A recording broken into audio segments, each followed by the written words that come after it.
Preparing to live stream the meeting.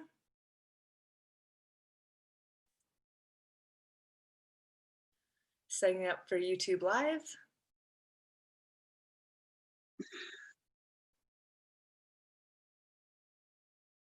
Redirecting to YouTube. Setting up for YouTube Live. Oh, okay. Everybody who's seeing this, redirecting to YouTube. Setting up for YouTube Live. Oh, it's my first time. Okay, I have to turn the volume off here and then go back. Okay. So, first time ever. All right, here we go. Everything is set up. Finally, we can get into this. I don't know if I'm going to be able to edit that later. So, I'd like to introduce myself. My name is Stacey Ray. I am the founder and creator of the A.R.T. of areola restorative tattooing, Nipplebacks, which is a byproduct of that, and a few other cool things. And I would like to introduce and welcome Becky Barker of Lumina A.R.T. in the UK. Tell us what city you're in and tell us a little bit about yourselves, Becky, about yourself. So I work in a small town called Malvern, which is just outside of Worcester in the Midlands in the UK. I'm a traditional tattoo artist of 12 years, specialising in scar and restorative tattooing. And yeah, that's pretty much my life, to be fair. Nothing else needs to be said. Well, I think that sounds like a good life. So yeah. There's nothing wrong with that. Now I wonder how this is showing up on YouTube. So I'm just going to take a 30-second break and go over there because I know there's a delay. Let me just see if we have a split screen or if it's just me talking, because if it's just me talking, I might end the YouTube thing. Okay. And I do just see myself talking. I wonder how you do that then. Yeah, say something again. Hello. Oh, okay, it went to you. Okay, there we go, sorted. Fantastic. So it goes back and forth between us according to who's talking. That's fantastic. Okay, so the first thing that I would like to say is thank you to all of the nurses all over the world for dealing with this pandemic that still we're trying to make sense out of. It kind of blindsided us and nobody was prepared. No country was prepared for something of this magnitude to kind of drop in our laps like this, like right after Christmas. We're like, 2020 is our year. Oh, never mind. And all of you nurses who are putting your lives on the line to be exposed to this virus so that you can help other people live, we just want to say thank you. Yeah, definitely. It's oh, it must be a really difficult situation, to be fair. Yeah. So, but not all the nurses are working, right? So we have a lot of nurses that are, you know, in the hospitals and filling the hospitals, but there's also a lot of nurses out of work right now, like specialty nurses aren't really working right now, right, Becky? We were just talking about this yesterday. So tell me about what's not happening in the UK. Well, there's quite a lot not happening, really. It seems that most things non-COVID related just aren't taking place. So people that were waiting for elective surgeries have been delayed.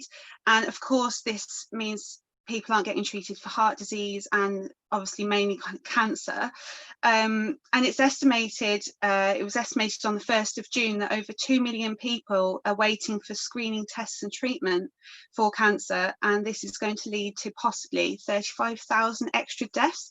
So although these nurses and medical professionals might not be working now, they're going to be overrun when normal services can resume, which I really hope is soon, because a lot of people are really suffering because the priority is on COVID, which is completely understandable, but it does need to resume quickly. Yeah. So for all of you who are not getting the medical and professional help that you need to survive and be healthy right now, our hearts go out to you. We understand what it's like. We understand that the suicide rate has tripled in some countries. I'm Canadian living in Los Angeles, so I've got my finger on the pulse of both of those countries. And as we heard, Becky is in the UK. There's a lot of, while we focus on this pandemic, we can't let the people people go who are also suffering as a byproduct of this pandemic. And all of us just really want to do our best. We just want to help each other. We want to help other people be their best. So we can only imagine that when the oncology units and everything open back up again globally, what the backlog is going to be like for the nurses to deal with and stuff like that. What do you think about that, Becky? Yeah, and it's quite terrifying, really. I mean, there's going to be a backlog for everything, but when it comes to cancer, time is of the essence. So getting that early screening, like I have people in my personal life that have put off going to the doctors because they found a lump in their breast, and now they're diagnosed with cancer, and they're obviously further along in that than they could have been. And it's a really awkward situation, but time is of the essence with cancer. So a lot of people, unfortunately, are going to really suffer because of the 12-week delay in everything.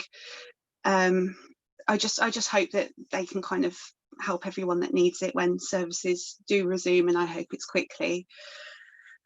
Yeah, and I hope that anybody out there who's immunocompromised, I really hope that you get a little shroud of protection and golden light to protect you from any little virus particles that might try to come your way, that you get just a little bit more support in your health while you wait out this pandemic, waiting for the care that you want to get, because your doctors and nurses can't wait to care for you again. We work with some of these surgeons and oncology doctors and nurses, and they're just some of the most amazing people I've ever met. So yeah, I just hope that anybody who's waiting, anybody who's kind of suffering in silence, reach out to your friends. There's lots of people out here who want to help you, us included. So this might be a good time to talk about that we're here to tattoo anybody who wants to get tattooed. It's kind of a tough segue to go from a worldwide pandemic into, if you need this minor service, we can help you. But for a lot of the survivors that I work with, it's not a minor service. Compared to COVID, of course it is. But compared to, for the women who need and require this tattooing to feel whole and feel great about their changed body, it is not necessarily a minor service. Hey, Becky, didn't you do some research and stuff on this? Yeah, this was more to do with the kind of standard of tattoo work being done in the medical field. So because nurses in the UK specifically are trained in a very short training course to learn how to perform areolar micropigmentation, it's led to a lot of detrimental mental health effects in people having this service, because as we know, I'm sure we'll come on to it, but micropigmentation fades and people end up with a faded nipple. And we actually did a survey asking people how they felt about their tattoos once they'd healed. And you know, of all the people that we surveyed, 58% of people were getting tattooed in a medical setting. So that will be nurses, doctors, anyone that's recommended by the medical field. And you know, 38% of those people had adverse mental health effects from the healed result of these nipples, which included comments such as people feel suicidal, people don't want to look at their bodies, they were very disappointed. One lady even said that she kept her underwear on in the bath because she hated the look of her breast reconstruction so much.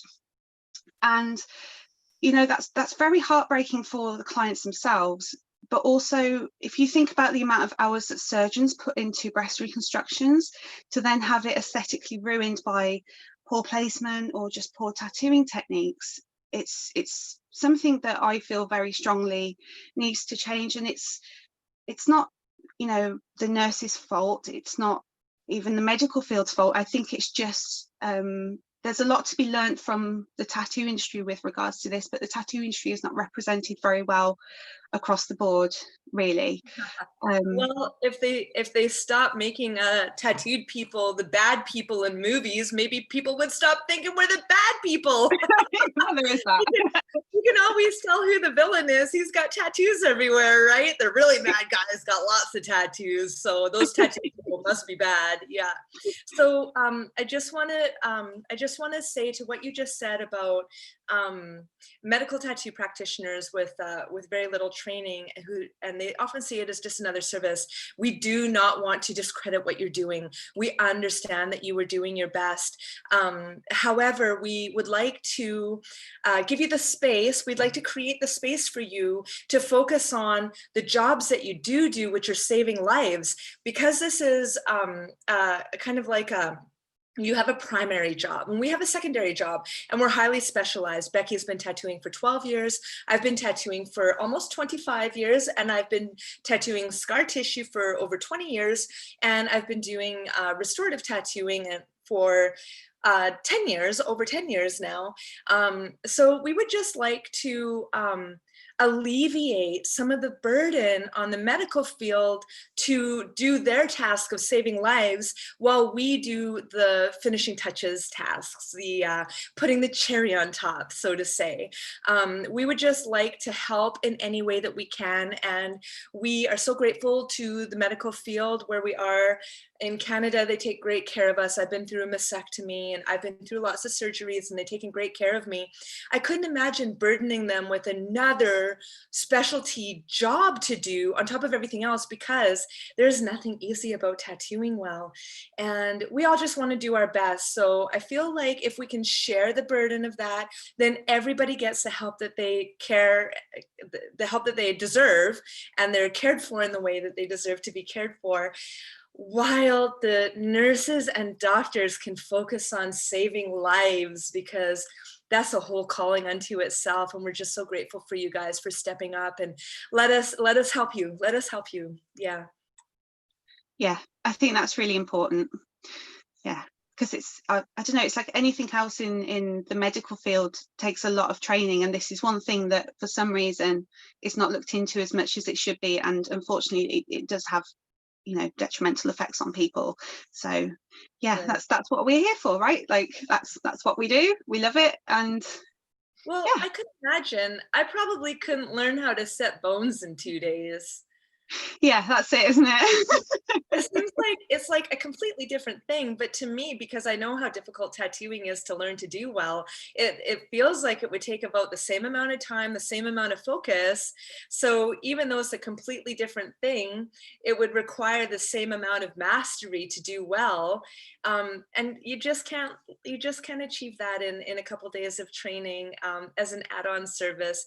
I love being a tattoo artist. It's everything that I am. I go home and look at tattoos and talk tattoos, and everything about me really in the life that I live expresses my love for tattooing. So I couldn't imagine having to deal with other completely different tasks as well. I would feel like a little like, how do I give the thing I love the focus it deserves, you know? Yeah, that's it, isn't it? It's was it jack of all trades, master of whatever it is. Yeah. Well, yeah, kind of, but you know, it's if you can focus on something 100%, you're always going to be better at it than just doing it on a Tuesday afternoon once a week. So. Yeah. Well, and we are the ones who see the tattoos that didn't heal well, or didn't go in well, or didn't take well, or faded, and we see the emotional effects that those have on the woman when they come into our shops later down the road. So we're kind of seeing the worst of it and not the best of it. So we're a little bit biased, but it's fair. That's a fair bias to have, right? Because if we can reduce the risk of any of these things happening because we can help, then we want to help. That's what we're here for. Yeah, and I think, like, you know, talking about that word micropigmentation, I think in a lot of people's minds, unfortunately, it kind of means less accountability. Do you know what I mean? It's almost like because the fading pigments are used and people assume that they're just going to disappear, they don't take it maybe as seriously, and they don't understand the long-term mental health effects of that on people, because that's just accepted that. Right. Right. No, I get what you're saying completely. So I had my nipples after my mastectomy. I had my nipples tattooed by another nipple tattoo trainer, a cosmetic tattoo artist who also did, because it's being viewed as a cosmetic service. All tattooing is legally viewed as a cosmetic service, but on the face is completely different from on the body, especially when it's over scar tissue. And if anybody's curious about what that skin has been through, I encourage you to watch a video on a mastectomy. You can see videos. There, people have posted videos of doing mastectomies, and they have to separate that all of the skin to start dealing with the tissue underneath, all the breast tissue. Sometimes they do that by snipping it. Sometimes they do it by cauterizing it. Either way, trauma, there's a lot of trauma caused under the skin, and then it's laid back over whatever it's going over, if it's donor tissue, if it's an implant, whatever it's going over, if they move the muscle up towards the skin and put the implant under the muscle. There's all different kinds of reconstructions that happen. But if you guys want to know what that skin has been through, I strongly encourage you to just watch some videos. I teach a digital class, and I posted some of these videos in my digital class, and even women who already do this work were like, they were complaining. They were like, that made me feel really uncomfortable. That made my stomach turn. I don't think I can watch this. And I was kind of like, well, I've been through it. Yeah. What, how could you say something like that to somebody who's actually had it done? Like, you can't watch it, but I had to go through it, like, Well, I'm like, it's really, it's kind of there's a lot more to it than it looks like. yeah, and I would definitely like to speak to you more about that. We should do like a podcast episode or something just all about like your experiences. But I do think people need to be uncomfortable about this kind of work. It is uncomfortable, it's a very, very uncomfortable situation, and I think a lot of us do take it very likely. We just see it as a tattoo, or we see it as another procedure, and we don't really understand what our clients have been through. I myself put myself in a very uncomfortable situation and went along to a meeting where a consultant was doing quite a graphic example of how they create the breasts in a group of people going through breast reconstructions. So I was like invaded their little group, and I did feel very uncomfortable, but so I should, yeah, I think we all need to take this a little bit more seriously, just with regards to the people that we're working with. It's not a normal tattoo, is it? It's not an eyebrow. Right. So It is very serious work, and I do believe that it needs to be taken more seriously. Yeah, that's why I created A.R.T, because when I started this company, nobody was even drawing nipples, and this was like before Instagram, really. And so if anybody was doing anything in some remote part of the world, then we didn't really get to see it. So I wrote a book. A.R.T was founded on this book that I wrote, just teaching people how to draw, some stuff about history, a little bit of basic stuff about scar tissue and what skin's been through, and how different skin is, and if it's radiated, it's got its own challenges, and necrosis has its own challenges. There's just an unending amount to learn about this stuff. So I find it fascinating, because I had already been tattooing 15 years when cancer came into my life, and I needed something to keep me engaged. I needed a new challenge, and this was it. So I locked right onto it, and I haven't looked back. And I've learned so much, and I continue to every day. Every new tattoo teaches me something new. Every new client teaches me something new. And because I've been through it myself, my interactions with my clients give me a new little level of healing, and on a more selfish frame of mind. I'm like, our exchanges just do so much for me, because it's such intimate and powerful work. And yeah, I just love it for so many reasons. Yeah. yeah, it's amazing. And I think if you can, the reason I appreciate talking to you so much is that perspective that you have, because I will never understand, well, hopefully will never understand what that's like, so I can't pretend to know what it's like to go through a breast reconstruction, and I think that's important to realize as well. Yeah. Just accept. Yeah. Yeah. I had no idea. I had no idea. I had already been doing this work, and I had already, started writing my book and stuff before I had my mastectomy, while I was on the wait list, because it took about 3 years for me to go through the process and getting tested and biopsies and all of the stuff that a woman goes through, and just thinking and thinking and thinking about it, just rolling it over in your head. And if I had a cancer diagnosis, because I had a preventative mastectomy, but if I had a cancer diagnosis on top of it, then I would probably also be considering my own mortality, which it's a lot, and it moves a woman to her core. And yeah, it is a whole other thing, because I'm just going to start crying if I talk about it. It's very emotional times. So because it's so deeply ingrained in us, like, for example, the first thing a little girl has to do that separates her from the boys is she has to wear a shirt. When she reaches a certain age, she has to wear a shirt, but the boys don't have to. So it starts then. And then it continues, you know, as we start to develop breasts and boys start to tease us and our parents start to tell us to dress differently. And then we learn to dress differently. And as we get older and we start, you know, you're around a boy that you like and you kind of want to sass it up a little bit, we start buying clothes that hide our chest or show it. So it's such a deep part of who we are, that if the tattooing isn't excellent, permanent, artistic, technical, then that can really shake us to the foundation of who we think we are, in accordance to how we relate to our chest, which is a strong relation for a woman, any woman. Yeah. And I think it would be nice as well if people accepted that the word micropigmentation, which is the word that's kind of used by everyone to do with this procedure, is actually tattooing. It's tattooing. You're getting a tattoo, and people training in micropigmentation are kind of convinced they're going to have this amazing, really lucrative career in tattooing, but they don't understand that it's tattooing that they're doing.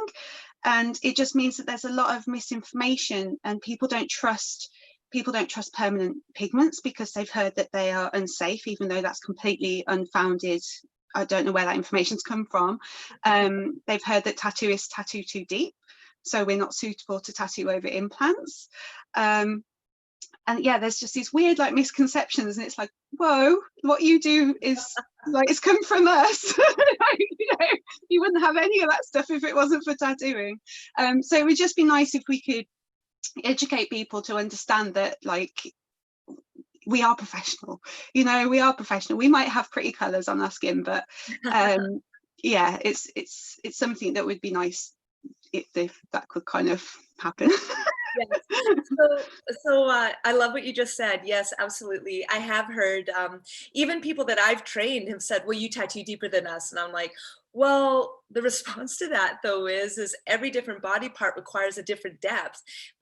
And being a tattoo artist, we take a 2-year apprenticeship so that we learn how to manage and feel and assess every depth. Because when you do a sleeve on somebody, a full sleeve on somebody, whatever subject matter they may want on their body, we have to design it and execute it well, so that you do that once and it always looks the same, because that person, that is prime real estate, and that tattoo is always going to get seen. So whatever that person wants doesn't matter. We have to put it in right. And the skin on the elbow is very different than the skin in here. And the skin here on the wrist is very different than the skin up here.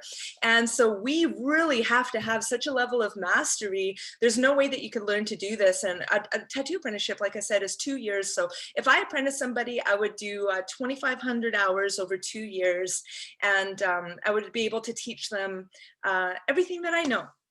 And we would also learn some stuff together.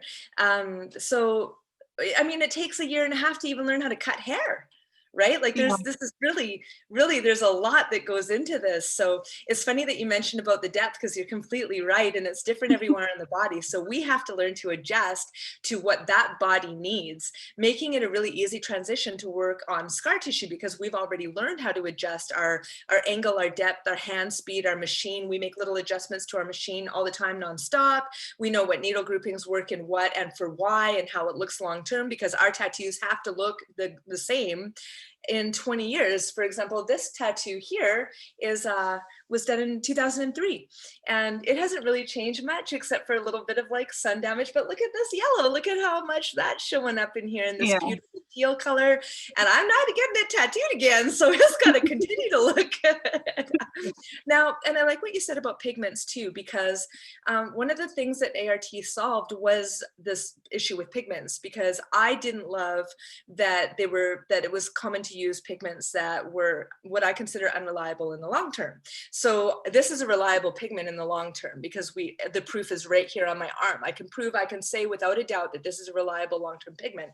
So I made a bunch of calls because I'd already been in the industry for so long.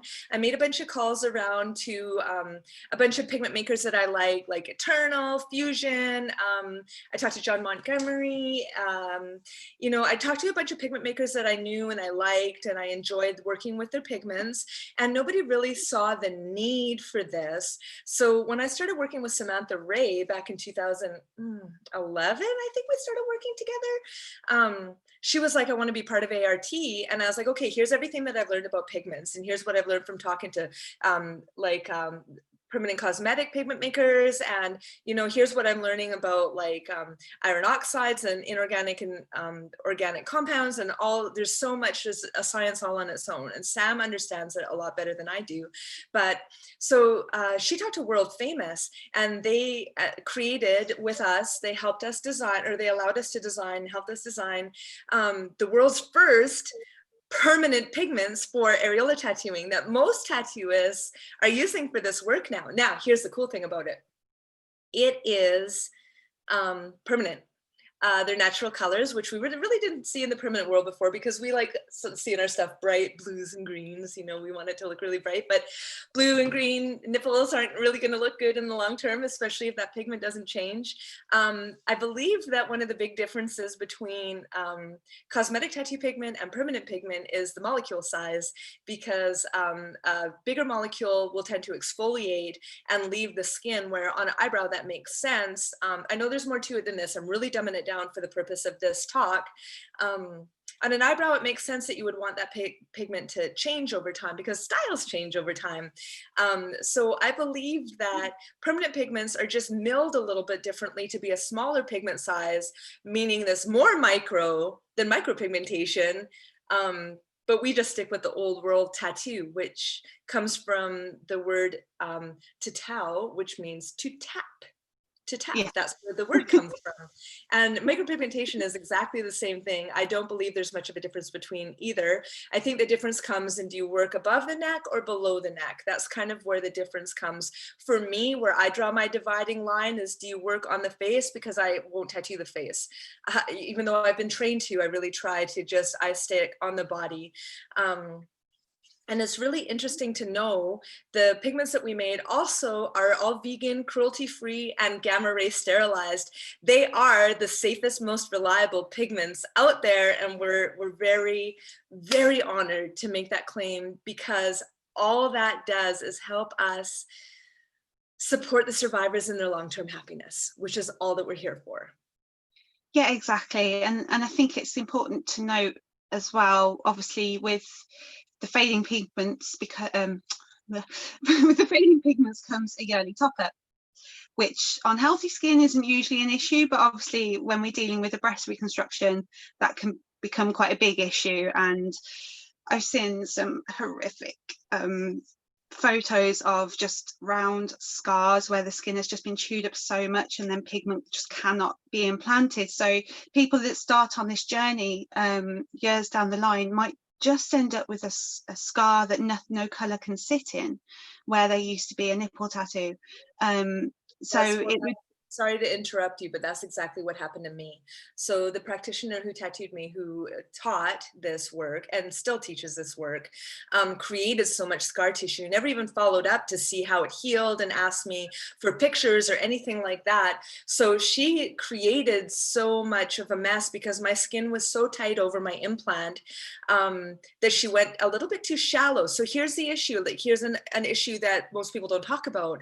And I'm sorry to interrupt you, Becky, but I just wanted to point to that because I experienced it myself.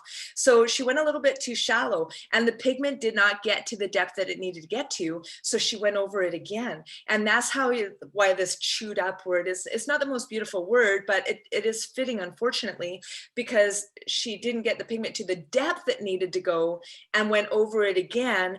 And then what happened to the top few layers of skin cells was they were pretty much irreparable. So I've experienced that firsthand. I've experienced, you know, the glee of having nipple tattoos to look at, and I was so elated. And then when they healed, they did not heal well. And then by the time they were done healing, they were chunky and pitted, and she just really didn't seem to care. Now, she just did her best. So here's the thing. I don't blame her or fault her for anything. I did try to teach her my techniques, but of course she felt comfortable with hers and she was just doing her best as she was taught. And that's kind of the same thing that's happening in the medical field. They're just doing their best as they're taught, but there's so much more to it than, and it's not a simple service. And not everybody can do this. It really does take some dedication. So sorry, I didn't mean to interrupt. I was just going to say there's an issue as well with people. So I trained in micropigmentation because I didn't understand that it was the same as tattooing. You don't, do you? But my instructor, like, I had so many questions from being a tattooist for so long, and I was like, well, why are you using that? Why are you doing this? But she couldn't answer me because she's just doing what she's been taught. So it's like you've got this kind of almost heritage of people that are just doing what the last person told them without asking any questions and thinking about, like, well, what happens, you know, years down the line with this essentially tattoo. And then you've got people that are training and then a week later training other people with like no experience. And it's just like, and I can't help but worry, especially with slightly off topic, but with the recent COVID situation, people not being able to work on faces, I'm like, what's the first thing everyone's going to do? They're going to start tattooing areola, and it's just going to it's going to destroy people's lives. Yeah, I do feel really quite passionately that people need to take this much more seriously. Yeah, it's a completely different thing from on the face. It's a completely different thing. I know I had one person apply for my training and she was a microblader, and I just said back to her, I'm like, I appreciate you trying to do your best and everything, but it's not a transferable skill set because you have to have mastery over a machine in healthy tissue before you can move into scar tissue. And I believe that strongly. I'm just one person, that's just my opinion, but I've experienced it.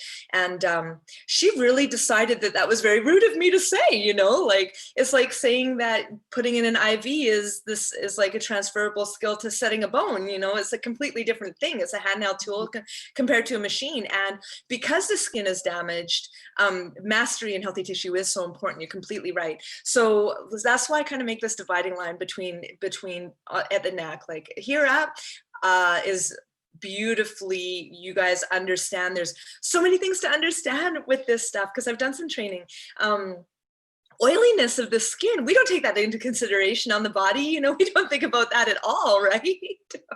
And you're right about the training and then retraining. So what I did was, when I wanted to learn to get into this, I'm like, okay, well, I've been tattooing for 15 years. I think that hopefully I'll be able to, that they'll even let me take the class. I didn't even think that they would let me take the class without doing PMU training, you know, but I was like, but I do body tattooing. We'll see, maybe she won't let me take it, you know, and thankfully she did. I took 3 different trainings for areola tattooing and went on to do some of the worst work I've ever done in the first 2 or 3 years.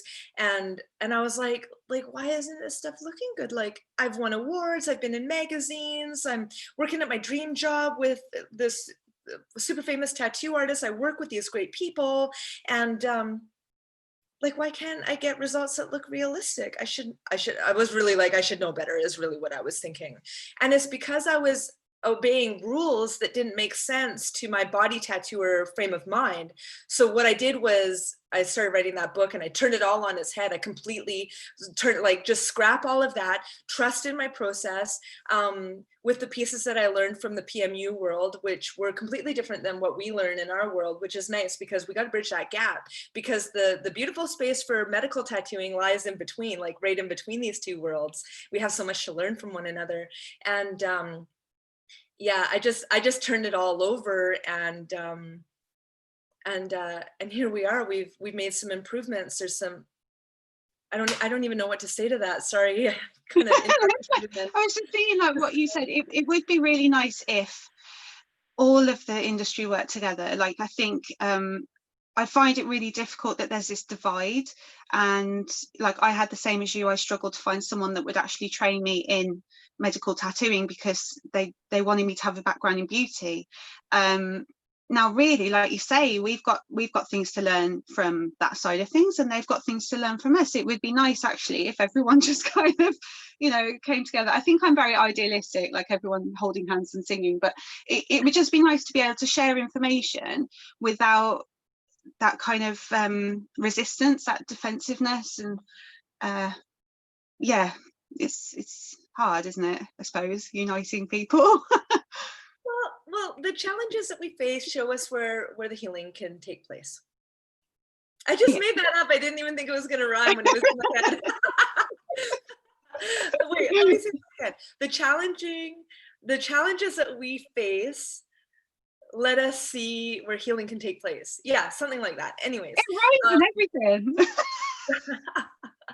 but it's true. Like, so all we have to do is we don't have to worry about the challenges because the solution is in the challenge. So when we see, okay, so I don't really love the way that that's being done, so how can I offer a solution that may or may not work? And that's kind of all that we're trying to do. We're trying to see both sides and offer solutions that may help both sides. Yeah, because all we really want is, you know, we just want everyone to have a good tattoo. You know, everyone deserves to be empowered by a tattoo, regardless of what field it's in, but especially obviously areola tattooing. That's the main thing, isn't it? It's you know, it's not a personal gain thing. It's not trying to assert authority and tell people that what they're doing is wrong or anything like that. It's about the people getting the service. Yeah. Yeah, I agree with that. Is there any parting statements? Okay, so how about this then? Like to end it on that note, because I don't want to babble on for too long. I mean, you can. I'm sorry, I'm babbling right now. Okay, so make a good point there. So what would be your ideal solution for the challenges that you see us facing at the moment? The challenges that we're talking about, there's beautiful parts and challenging parts in every situation. So the situation that we're addressing today, what can you see that we can derive real beauty from going forward, and how could we achieve that? Well, obviously there is a growing community of very skilled people doing the permanent tattooing, which will hopefully grow. We've got the Nipple Innovation Project in the UK, which is fantastic. We're like, it's a registered charity, so we've got the potential to be funding this procedure for people that want permanent areola restorative tattooing, which could alleviate the burden on the NHS with regards to finances and the amount of backlog people, you know. So it's just getting that information across. But with the survey and the work that we've been doing, we're moving ever closer. So that, yes, what I would like to see is people accepting that it's good, it's okay to get a permanent version of this. It's not going to harm you. I've had people, even after I've explained all this, they will still go to get the fading pigment because by the medical field that's what they're told to get. So that education needs to change. We need to educate the surgeons, the people in charge of these medical facilities, and just keep going. You know, I think, you know, you have provided the inks for us to use. We've got nipple backs which are amazing. You know, there is no excuse for poor work now, is there? We've got all the tools we need, we've got all the information we need. It would just be nice if every person that has been through breast cancer that chooses to get restorative tattooing just gets something that they are proud to wear forever. So yeah, just got to keep plodding on and spreading the word, I suppose, and doing what we can. Yeah, Yeah, that's perfect. Just lead by example and help who we can, and try and raise that minimum standard, so that the people that are getting into this work have a strong foundation and they can easily achieve good work immediately. So if they have a strong foundation and they haven't skipped any steps, and we know that they can learn this well right away, so that reduces the risk of kind of some of the work that we've been seeing a little bit. Yeah, you're right. Beautifully said. Thank you. Yeah. And if everybody would stop judging tattooed people and think that we're all criminals, that would be cool too. Yeah, exactly. 'Cause we might be sassy, but but we're good people. We're That's doing the our thing, best. isn't it? It's like a tattooed person will not judge someone for not having tattoos. You know, so yeah, it works both ways. Well, thank you so much for joining me today, Becky, and thank you for your input. And I'm sorry if I talked more than you did there. I'm sorry, I just take all this so personally because Stop I've been through apologizing. it. And I'm a talker, so I'm sorry if it seemed like I talked over you in any way, because that's not what I aim to do. And I love your input, and I love your heart, and thank you for showing up. No, thank you for having me, and I feel the same about you, so that's all good. Okay, well, if anybody wants to find Becky, I will be putting her, I'll be putting a link to her shop. And if you like this video, please like and subscribe for more. Okay, ending this now. Have a fantastic weekend, everybody. We love you all. Bye.